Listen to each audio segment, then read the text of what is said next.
Hello and welcome back to another Squeaky Jump tutorial. It is lovely to have you here, and today we're going to be doing some more tatting. And if you haven't already checked out the first video in which I go through the things that you're going to need in order to do tatting, and I also go through how to do the basic stitches, then please head over to that video. Otherwise, we will head into this one. So if you are new to the Squeaky Chimp channel, then hello. If you're one of my regular viewers and you've tuned in thinking that this is going to be about paper beading, then I'm sorry it's not, but this is an idea of what you can do with your paper beads. So this is what we're going to be making today.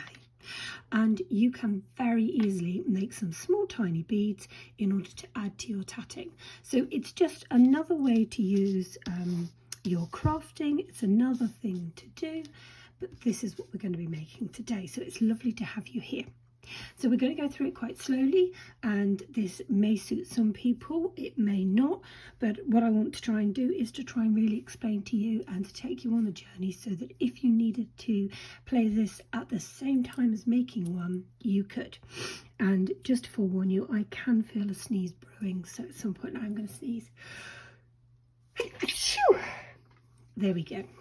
That was that sneeze. Okay, so what we're going to have today is we're going to have our tatting shuttle. It's a bit of a mouthful after you've just sneezed.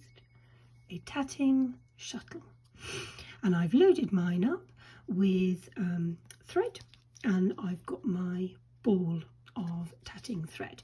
And in our last video we talked about the fact that when you're first learning to tat, it's much easier to use a thicker thread and maybe even a nylon thread rather than one of these tiny weeny little balls, because if you do a knot with this, which is cotton, it's really quite difficult to undo it, and it's also very small and hard on your eyes.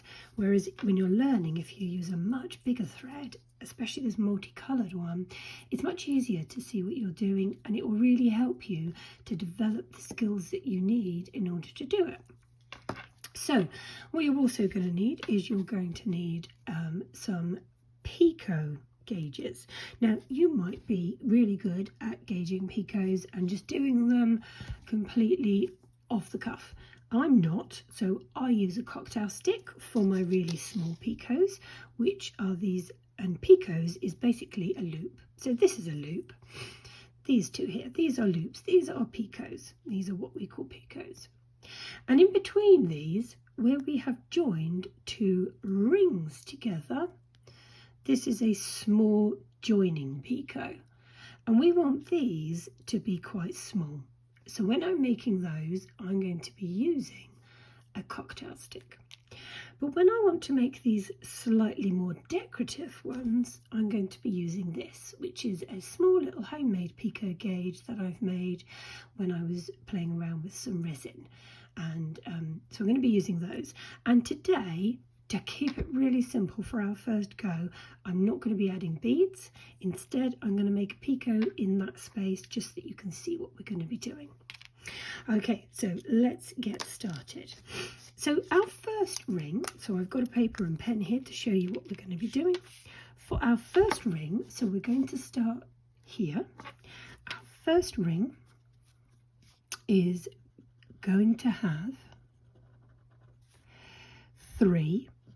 Then it's going to have a joining picot, then we're going to do 3, then we're going to have a decorative picot, then we're going to do 3, then we'll do a joining picot, and then we'll do 3, and that then takes us back to the beginning. So that's what we're going to do first of all. Okay, so just get a little bit of thread off. So what we're going to do is we're going to take our thread and we're going to go all the way around our hand, not with the ball thread. So let's get that completely out of the way so that you're not confused. We're going around with the shuttle thread. So it's with the shuttle. You just move that. I'll try and take that over there so it's out of your way so you can't see it. So this is with this shuttle thread. So I'm going to join it up here. And I'm just going to get myself a little bit more off. And what I need to do is I need to do 3. So in my last video, I talked to you about the way that I personally tat and the way that I remember how many I need to do. And each tatting stitch has 2 parts. It has an under and it has an over. And I tend to count that as 1, 2. So I know this might sound confusing, but bear with me. So when I see the number 3, in my head I double it and I'm going to go 6. So I'm going to go under for 1, over 2, under for 3, over for 4, under for 5, over for 6. And I've got my 3 tatting stitches. But the reason I've counted it is just so that I know that I've definitely done both of the stitches. Because sometimes if you're distracted and you're watching telly, it's very easy to miss one of the stitches. But for me, by counting both of them and doubling the number, if that makes sense, then I know that I've got them both. Okay, so we've done our first one. So we now need to do a small picot. So I'm going to pop my little cocktail stick in, and then I'm going to do another 3. So 1, 2, 3, 4, 5, 6. That's my 3, but obviously in my head I count 6. And what I'm going to do is, you know you've done this right if you can increase the size of your ring. And remember, we're working on this yarn, so if you're getting green, you've done it wrong. But if you're getting this blue, then you've done it right, or whatever colour yours would be. So now I need to do this decorative picot. So I'm going to get my larger picot gauge, and I'm going to do, and remember it's another 3, so in my head I'm counting 6, which is 1, 2, 3, 4, 5, 6, like so. I can take my picot gauge out, bring it up, and then you can see I've got a bigger loop, and I'm going to just give myself a little bit more action, a bit more thread, and I'm now going to get my picot gauge again because I need to do this one, and then I'm going to do my last set of 3. So in my head I'm going to count 6. So 1, 2, 3, and the reason I count 6 is because sometimes I get to this point and then I look up and I get distracted, and then I come back, and with this it's easier to see that I've only done the first half of the stitch. But once you start getting into the realms of using this size thread, or even tinier, such as this size, and with things like a black thread, it's quite hard to see, and my eyes aren't quite what they used to be.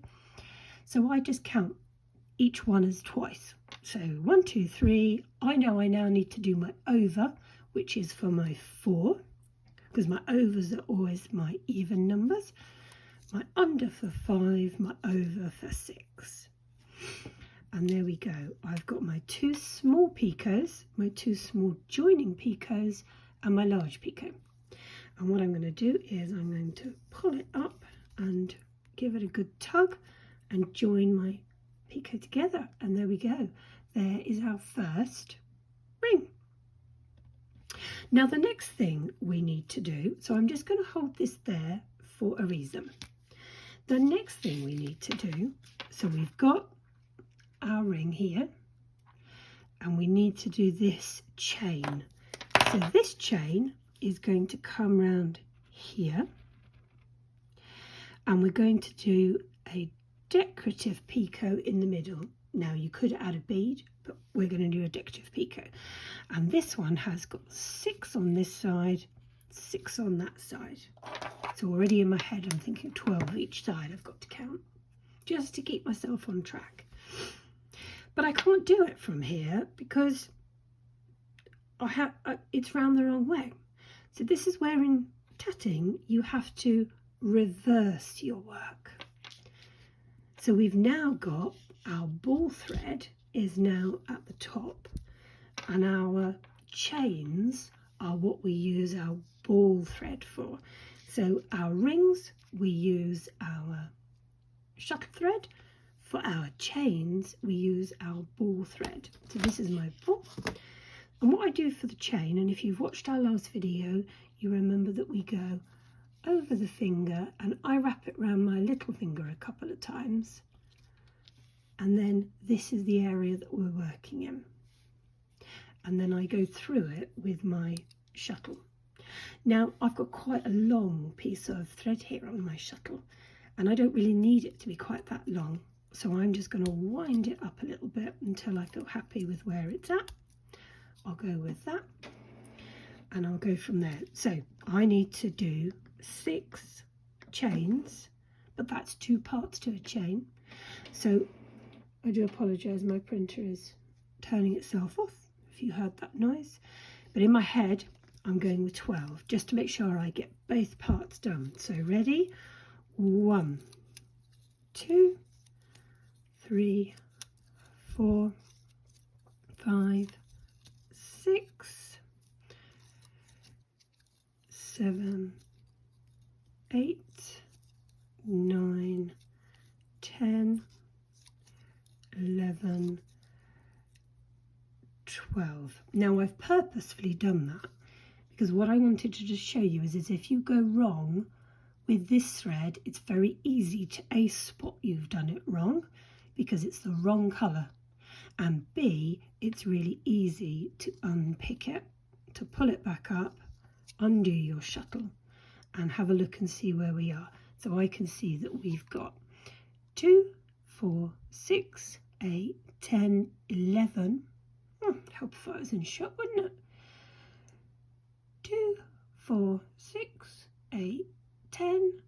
We've got number 11, so I know I need to do number 12. And that's my 6 picots. What I now need to do is just give it a little tug, just pull them up nice and tight. And I'm going to get my picot gauge. I'm going to pop it in. And your picot gauge could be any size. If you wanted to make really large ones, you could use this. It's just a cut up business card, but you know, you could use anything. You can buy proper picot gauges, but one of the things I always like about things like paper beading and about certain, tatting and things like that is that you know, once you've got a tatting shuttle and some thread, you can make other bits yourself. So I'm getting a bit carried away here. Look, I'm trying to make it and I haven't actually put my tatting gauge in. The other thing I want to show you is, can you see how my thread is getting a little bit twisted up? Sometimes as you're doing it, your thread will do that. So what you have to do is, it'll be difficult for me to show, you just have to let it dangle for a little bit and then it just untwists itself. So pop my picot gauge in, and again I'm going to do 12. So I'm going to do 1, 2, 3, 4, 5, 6, 7, 8, 9, 10, 11, 12. And I can take my picot gauge out, and then I can, holding it, slide everything down. Now what you want to do is you want to slide these down, not so far that it becomes very, very compacted, but you want this to be fairly tight, because that's what's going to give your picot gauge some rigidity. So now we have done our chain. So what we now need to do is we now are going to do our second ring, and we're going to start with 3. But what we're going to do is, instead of making another joining picot, we're actually going to join it to the first one.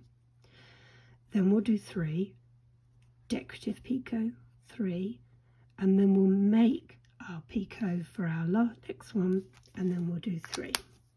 So again, we've had our work like this. What we need to do is turn our work over so that we've got our working yarn for our shuttle on the top. So just keeping these nice and tight up here, and I'm going to need more thread in order to go round. So again, holding this round our hand to make a loop. So I'm going to do 3. So in my head I'm counting 6. So 1 and dropping it, 2, 3, 4, 5, 6. And now I need to join it to this little decorative picot that we made in our first round. And this is where it's quite handy to have a shuttle with a like a crochet hook on it.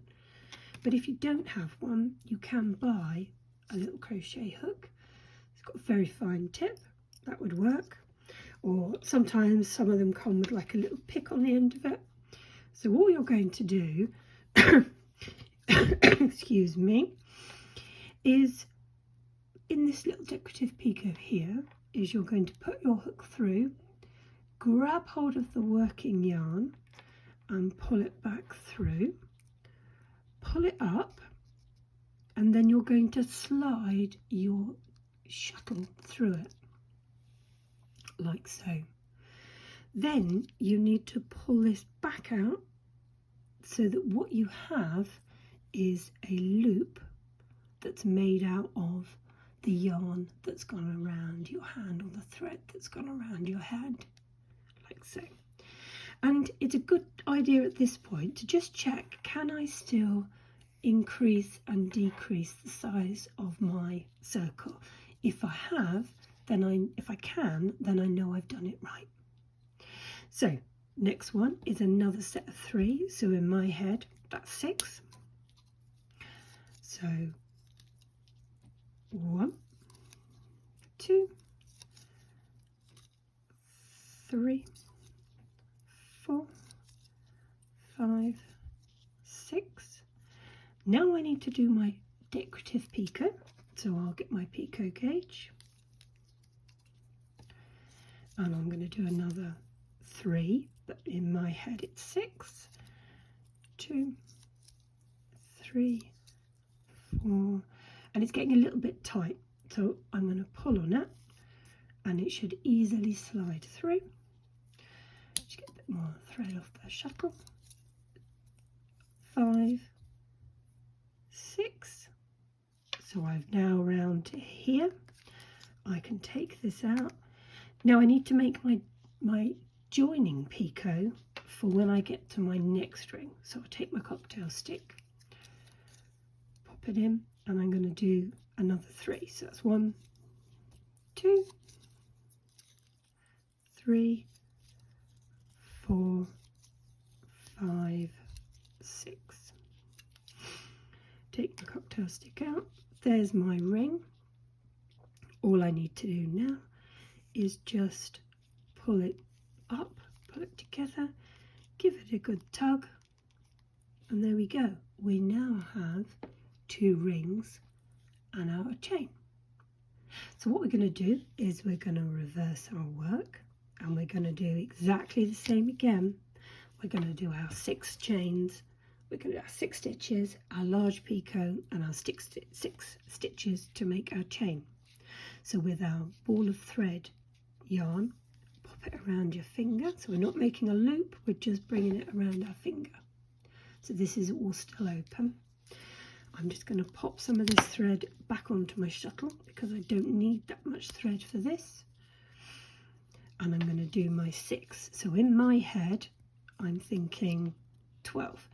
And you want this to come up quite nice and tight to create a nice little join up there. So 1,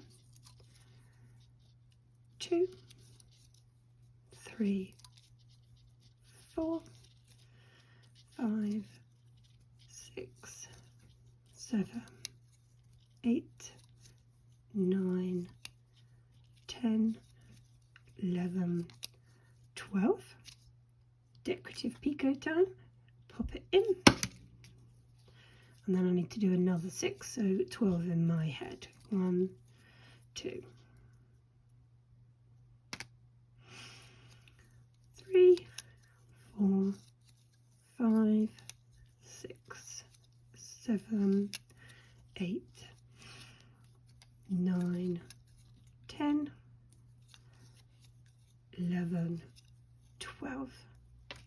And now I just need to hold it all nice and straight and then just squash those back down again and give it a good tug to get them into position. So we've now got our second chain and our rings. So if you were going to be adding beads, this is where you would pop your beads in. You'd pop it in instead of doing a picot.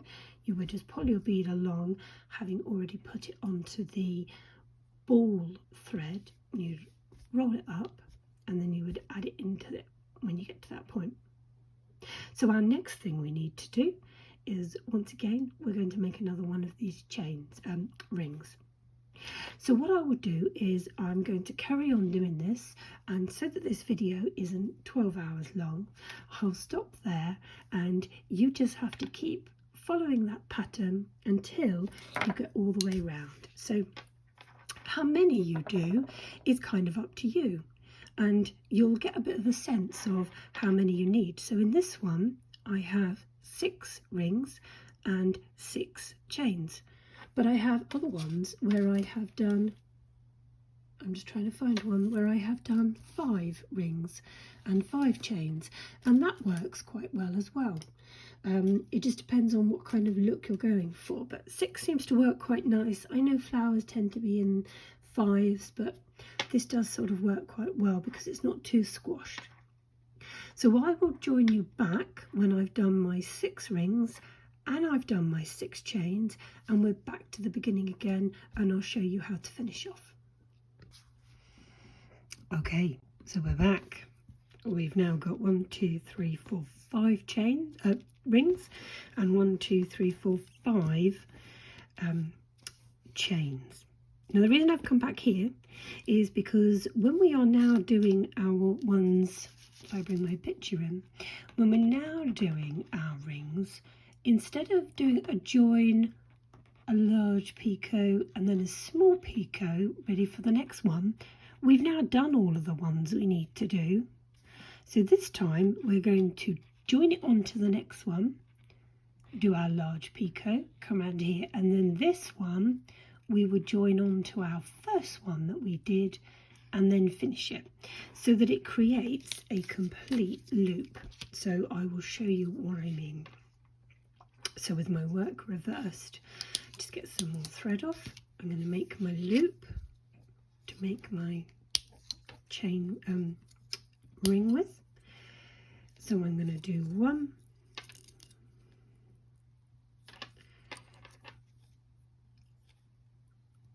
2, 3, 4, 5, 6. I need to join it to the next one, which is here. So pull that thread up, pop my tatting shuttle through, get it back down again.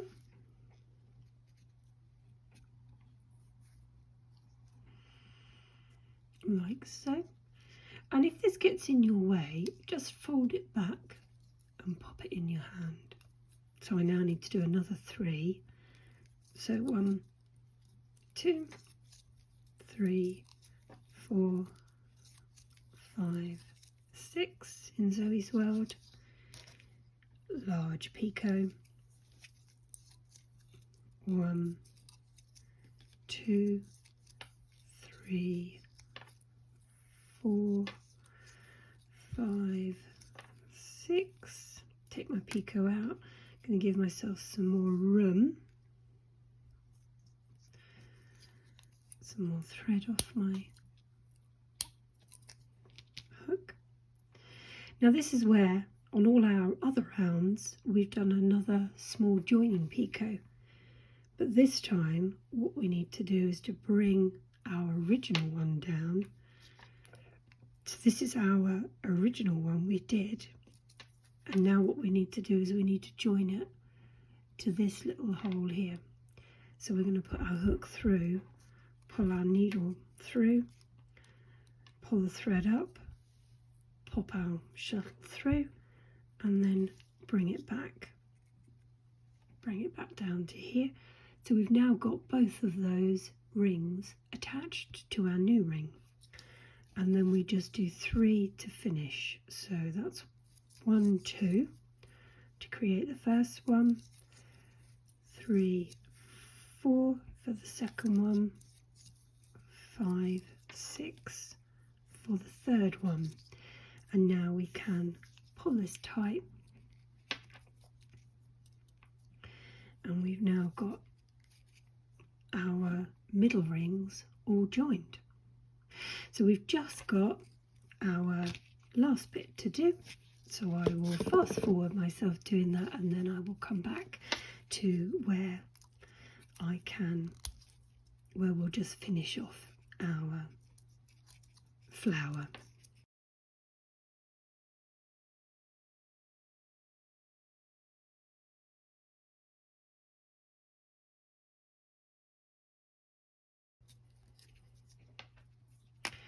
Okay, so we're back, and I have done my last one. So what I need to do now is join this to here. And once you get into tatting, you can learn methods of hiding your thread and not having your thread showing. But for this one, because we're going to be creating a little hanging ornament, I don't mind having these threads showing at all.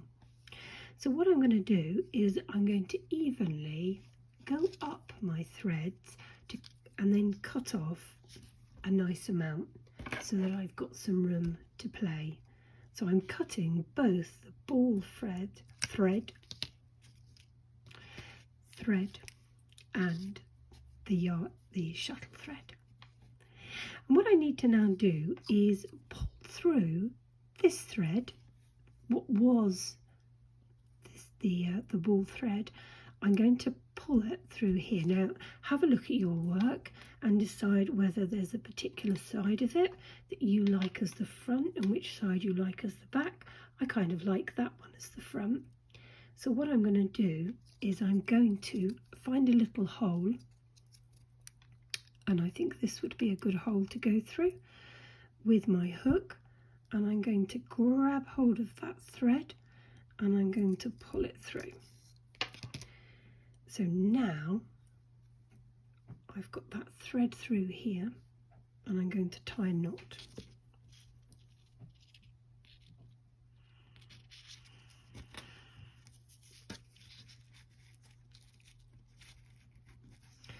So I'm going to do left over right, right over left to create a nice flat knot.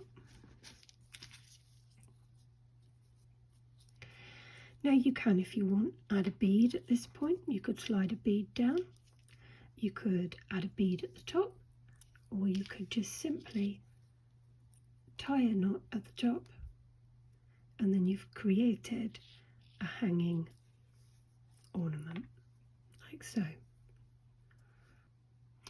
So I hope you found this tutorial helpful. I will leave some links in my description box below. Okay, thank you very much for watching, and thank you for staying to the end. I appreciate it.